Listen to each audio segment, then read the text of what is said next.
324, 304, 127, 351, 3 class 5 of BNS ఇన్ని సెక్షన్ల కింద చేసిండు. అందులో వినాలి తెలంగాణ ప్రజలు, ఎందుకంటే ఆయన దగ్గరనే సమాచార పౌర సంబంధాల శాఖ ఉంది కాబట్టి మా వేదన అరణ్య రోదన కాకూడదని, ఈ కష్టమంతా కూడా బూడిదలో పోసిన పన్నురు కాకూడదనే మేము కోరుకుంటున్నాం. ఎందుకంటే ఆయన చేతిలో మొత్తం పత్రికా యజమానులు ఉన్నాయి.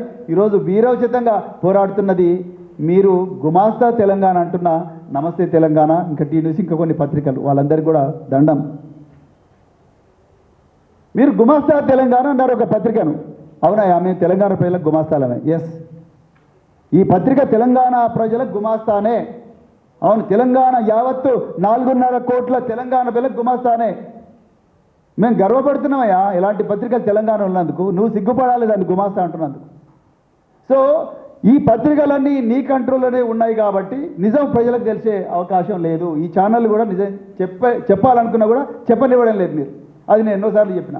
ఇక పోతే ఈ కేసు ఎప్పుడు రిజిస్టర్ అయిందండి? 30/11/2025 హబీబుల్లాను ట్రాన్స్ఫర్ చేసినావు. మరి ఆయన ఏ పాపం చేయకపోతే కామన్ మ్యాన్ ఇచ్చిన కంప్లైంట్ రిజిస్టర్ చేసినప్పుడు ఆయనకు నువ్వు గ్యాలంటరీ మెడల్ ఇవ్వాలి కదా, ఆయనకు ముఖ్యమంత్రి సేవా పథకం ఇవ్వాలి కదా. శబాష్, నువ్వు చాలా బాగా చేసినావు, నువ్వు మాదాపూర్ పోలీస్ స్టేషన్ ఇస్తున్నారా అని చెప్పాలి కదా. లేకపోతే ఇంకో పోలీస్ స్టేషన్ ఇస్తున్నా, జూబ్లీహిల్స్ పోలీస్ స్టేషన్ తీసుకో, మంచిగున్నది, ఇంకా నువ్వు మంచిగా చేస్తున్నావు అని చెప్పాలి. లేకపోతే యాక్సిలరేటెడ్ ప్రమోషన్ ఇవ్వాలి కదా హబీబుల్లాకు.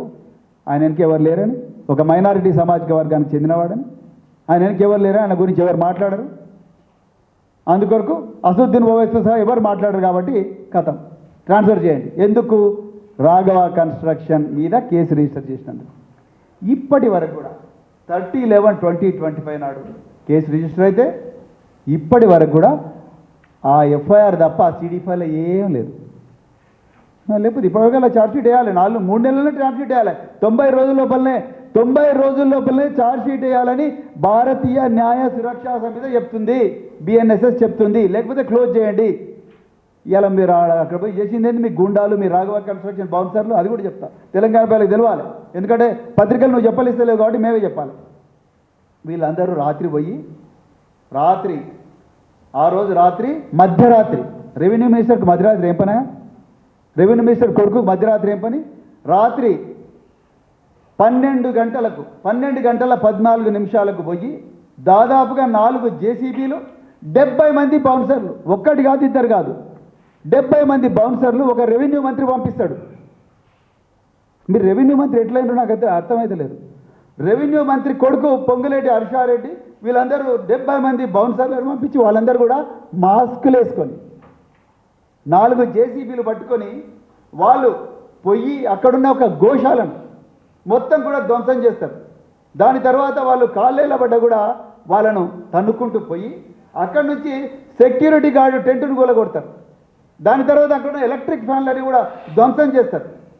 ఆ గోశాలను ధ్వంసం చేస్తారు. పాపం ఆ పశువులు ఏం చేసినాయ్యా? ఆ వెలుగుమట్లలో ఆ పేద ప్రజలు అట్లనే చేసి, ఆ ముసలాం అయితే అడుక్కుంటుంది, అయ్యా మొన్ననే కట్టుకున్న బాబు ఇల్లు, ఒక్కసారి గోడను పట్టుకొని నువ్వు నాయన అంటే కూడా నీ మనసు కరగలేదు. వాళ్ళని నువ్వు పెయిడ్ బ్యాచ్ అన్నావు. ఆ పేద ప్రజలను పెయిడ్ బ్యాచ్ అన్నావు. ల్యాండ్ మాఫియా అన్నావు. నిజమైన ల్యాండ్ మాఫియా ఎక్కడున్నది? వట్టినాగులపల్లి. నువ్వేం చేసినావు? ఆ బౌన్సర్లను తీసుకొని పోయి ఆ సెక్యూరిటీ గార్డు టెంటు కూలగొట్టి ఎలక్ట్రిక్ ఫ్యాన్లను కూడా ధ్వంసం చేసి అక్కడి నుంచి వీళ్ళందరూ పోయి ఎవరు బాబు మిమ్మల్ని పంపించిందంటే అప్పుడు ఆ బౌన్సర్లను చెప్తాడు, మమ్మల్ని రాఘవ పంపించిండు అని చెప్తారు. అదే హబీబుల్లా ఎఫ్ఐఆర్గా మార్చిండు. ఆయన చేసిన తప్పిందా? ఇప్పటి వరకు కూడా ఎందుకు ఛార్జ్షీట్ వేయలేదు అందులో? దీనికి ఆన్సర్ చెప్పండి. మీరు సీతక్కను, పొన్న ప్రభాకర్ అమాయకులను, నిస్సహాయాలను పెట్టుకొని మాట్లాడుతున్నారు కదా, ఇప్పుడు చెప్పండి ఎందుకు హబీబుల్లాని ట్రాన్స్ఫర్ చేసిండు? ఎందుకు ఇప్పటివరకు ఛార్జ్షీట్ వేయలేదు? ఇన్ని ఆధారాలు ఉన్నాయి. తెలంగాణ ప్రజలారా, మీ అందరికీ కూడా నమస్కారం. దయచేసి ఇంత ఘోరమైన దోపిడీ మన కళ్ళ ముందర జరుగుతున్న పట్టపగలే 1000 కోట్ల ప్రజల ప్రైవేట్ ఆస్తి, ప్రభుత్వ ఆస్తులు ఈ రాఘవ సంస్థ చేతుల్లోకి పోతున్నా మనం ప్రేక్షకులుగా ఉంటే మనం కూడా నేరస్తులం అవుతాం.